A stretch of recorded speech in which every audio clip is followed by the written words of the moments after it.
Bonjour à tous et bienvenue dans ce nouveau numéro du magazine de l'économie. Au sommaire aujourd'hui, la Thaïlande. Lundi, Bangkok a été visé par un attentat qui a causé la mort de 22 personnes. Une autre explosion mardi n'a elle pas fait de victimes, mais le pays s'inquiète pour son économie. En seconde partie d'émission, on parlera de la Chine, d'évaluation du yuan, panique sur les marchés et croissance qui s'essouffle. Résultat, les investisseurs n'ont plus confiance.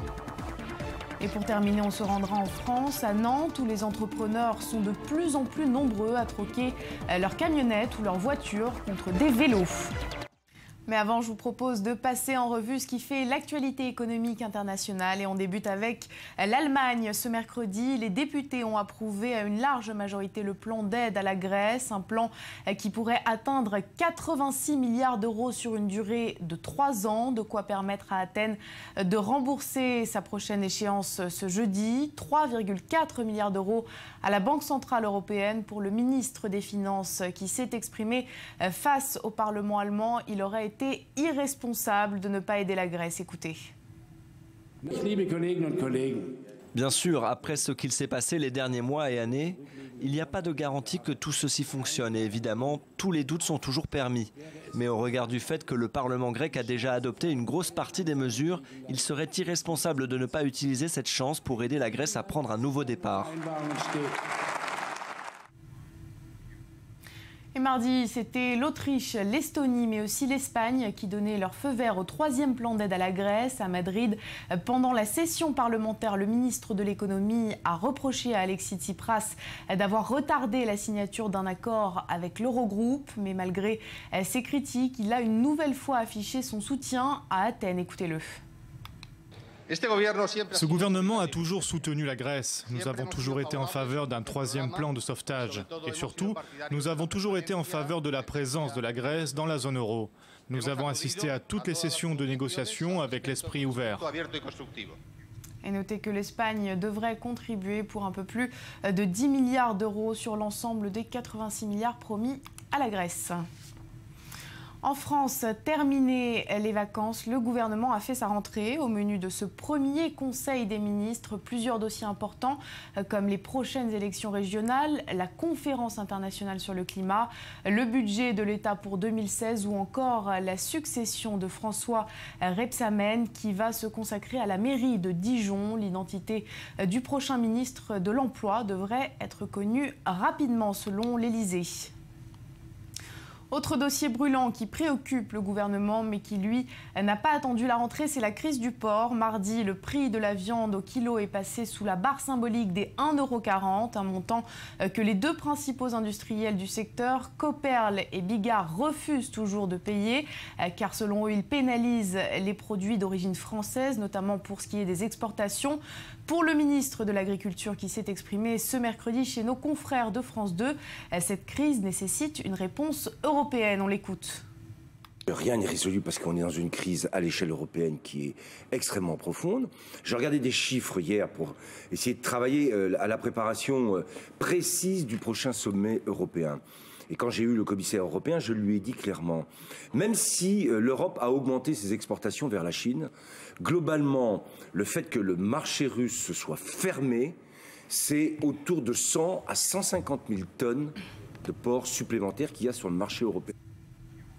Relier Los Angeles et la Havane sera bientôt possible. American Airlines a annoncé l'ouverture d'une liaison entre les deux villes à partir de décembre prochain. C'est donc la deuxième compagnie aérienne à profiter du rapprochement entre les États-Unis et Cuba, puisque les autorisations de voyager entre les deux pays ont récemment été assouplies. Déjà depuis un mois, JetBlue propose des vols entre New York et la capitale cubaine. On termine ce tour d'horizon de l'actualité économique avec un chiffre, 200 millions de dollars. C'est le montant investi par le groupe de médias américain NBC Universal dans le site d'information BuzzFeed, une opération qui valoriserait ce dernier à 1,5 milliard de dollars contre 850 millions lors d'une précédente levée de fonds. Les deux compagnies évoquent également de possibles partenariats afin de profiter l'une de l'autre de leur savoir-faire.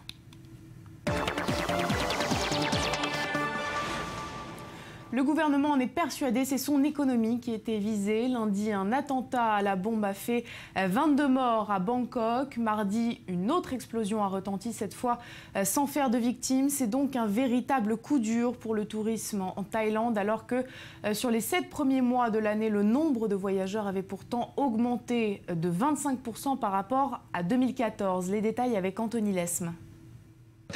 Les attentats qui ont eu lieu peuvent être motivés politiquement en ciblant l'économie et le tourisme. Si les auteurs de l'attentat qui a fait plus de 20 morts ce lundi à Bangkok sont encore inconnus, les dirigeants thaïlandais sont formels. C'est bien le poumon de leur économie qui a été visé, le tourisme. Tout ceci est très mauvais pour l'économie. Si j'étais un touriste, je ne voudrais pas être dans ce genre de situation. L'esprit général des gens va être affecté, aussi bien celui des habitants que celui des touristes. Avec 8,5% du PIB, le tourisme est un secteur en forte croissance ces dernières années. Pour les 6 premiers mois de 2015, c'est plus de 12 millions de personnes qui se sont déplacées en Thaïlande, soit une hausse spectaculaire de 25% par rapport à l'année passée. Une deuxième bombe a explosé mardi sans faire de victimes, mais cette nouvelle attaque fait craindre de nouveaux attentats. Des annulations sont déjà enregistrées, notamment celles de tour opérateurs chinois. Aujourd'hui a lieu une rencontre entre nous et plusieurs agents touristiques de Bangkok. Nous nous sommes mis d'accord sur le fait d'annuler tous les tours opérateurs vers Bangkok jusqu'à la fin du mois d'août. Pour l'heure, c'est la bourse de Bangkok qui tremble. Mardi, son indice principal a perdu plus de 2,50%. En début de journée, les entreprises touristiques dévissaient, à l'instar de la compagnie aérienne nationale Thai Airways, dont la valeur chutait de 6% à la mi-journée. Mercredi, la bourse reprenait un peu des couleurs, mais déjà impactée par une croissance en perte de vitesse, plus 3% contre 4% espéré en début d'année. La Thaïlande craint un ralentissement général de son économie. On reste en Asie, on va maintenant parler de la Chine et pour cela on accueille sur ce plateau Eric Lewin, bonjour. Bonjour Johanna. Vous êtes donc rédacteur des publications Agora. Alors ce mercredi, on l'a vu, la Banque centrale chinoise a injecté près de 100 milliards de dollars dans son économie. La semaine dernière, elle est intervenue également sur sa monnaie avec une dévaluation surprise du yuan. Ensuite, elle l'a remonté légèrement. Quel est son objectif avec tout ça ? Le problème, c'est qu'on ne sait pas vraiment.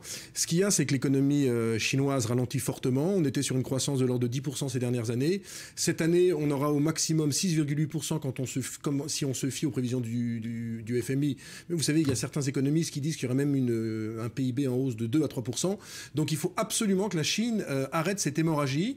Et donc, elle essaye à tout prix d'utiliser les exportations, c'est-à-dire de rendre les exportations beaucoup plus compétitives. Maintenant, pour l'instant, j'ai envie de dire que la dévaluation n'a pas un impact extrêmement négatif parce qu'elle est de l'ordre de 3 à 4%. Maintenant, si on va sur une dévaluation de l'ordre de 10 à 15% du yuan, il pourrait y avoir des effets extrêmement dommageables et pour l'économie américaine et surtout pour l'économie mondiale. Alors plus globalement, l'économie chinoise montre des signes quand même de ralentissement. En 2014, sa croissance est passée à 7,4%. C'est la première fois depuis 1990, depuis 25 ans. Comment est-ce qu'on peut expliquer cette situation, cette chute ? Si vous voulez, depuis 6 ans, la Chine réorganise son modèle économique. On avait un modèle basé sur les exportations. C'est-à-dire qu'on privilégiait à fond les exportations. Et la Chine a dit il y a 6 ans, il faut privilégier la consommation intérieure. Donc ce qu'ils ont fait, c'est qu'ils ont augmenté les salaires de l'ordre de 15%, mais la productivité n'a pas augmenté. Ce qui s'est passé, c'est que les entreprises ont été moins compétitives et surtout les salariés qui ont vu leur salaire augmenter n'ont pas consommé mais ont épargné.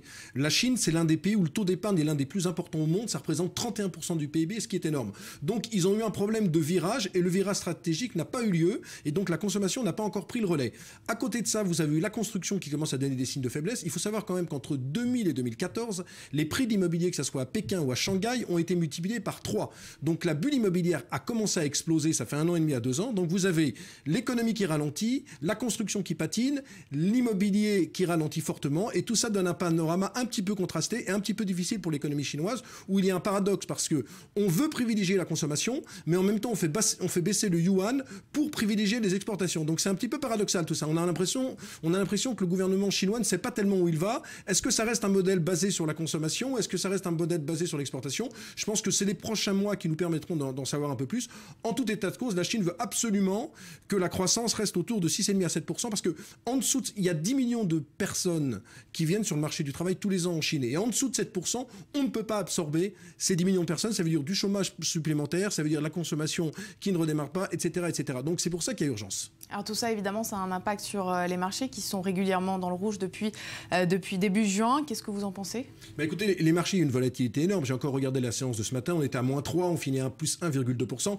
Disons que le gouvernement chinois s'est rendu compte en juin que la bourse était survalorisée. Je crois qu'on était sur une hausse de 150%. Donc il a fait baisser... Correction selon vous? Pour l'instant, c'est une correction. Alors, ce qu'il a fait, il a fait baisser la bourse de 30% en juillet. Et en juillet, il y a eu des mesures en disant on a été trop loin.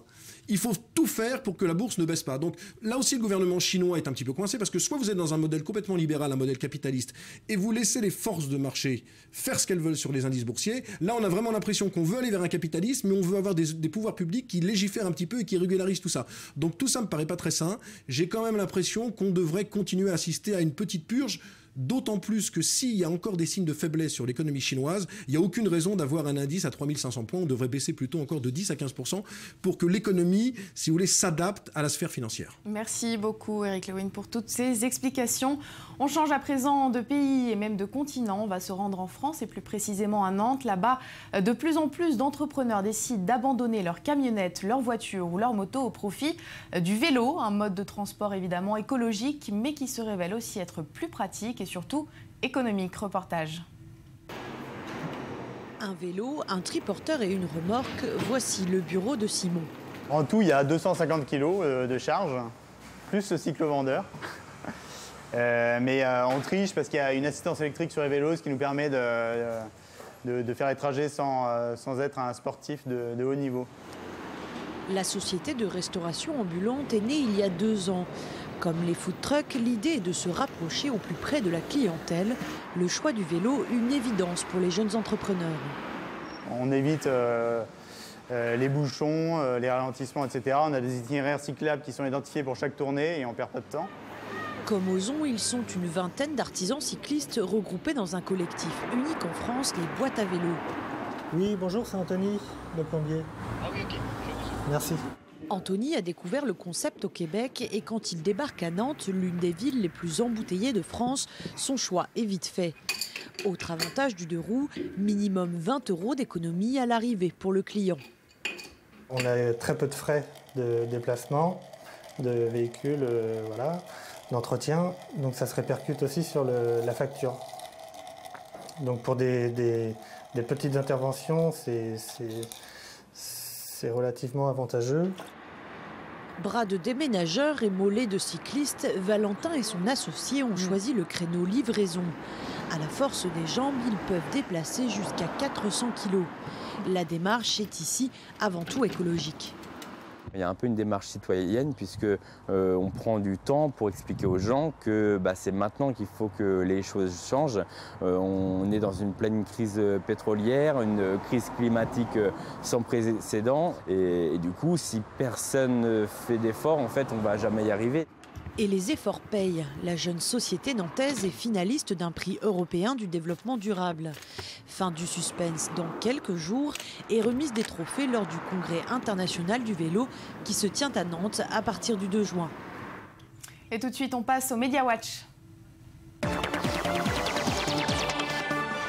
Et le Media Watch aujourd'hui, c'est avec Léa Volbert. Bonjour. Bonjour. Alors pour commencer, vous allez nous parler, on va se diriger vers les États-Unis où les salariés de McDonald's pourraient bientôt être remplacés par des robots.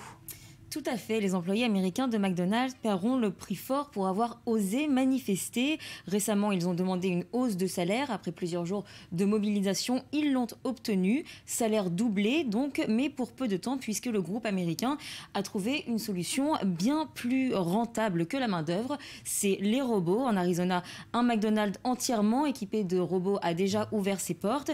Ils sont pratiques, pas chers. Ils s'occupent de tout, du ménage, de la cuisine, du paiement pour les clients. Ils travaillent en moyenne 50 fois plus vite qu'un humain et reviennent bien entendu nettement moins cher.